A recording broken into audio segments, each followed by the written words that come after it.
Hi there, I'm going to show you how to change the battery on the Suzuki key fob. Here's what you need. You need a small Phillips head screwdriver about this size.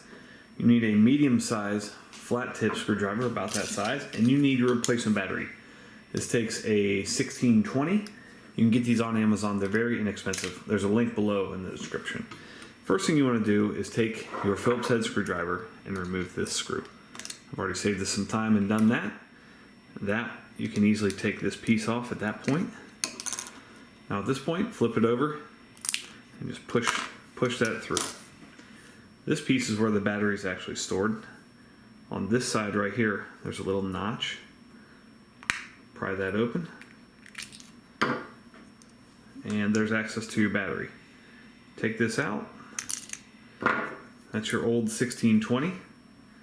And you can see it says plus side down here. So the writing goes down. This goes back together like that. This goes back in here. Back on there and put your screw in and you're all set. Thanks so much for watching. Make sure you hit that thumbs up button.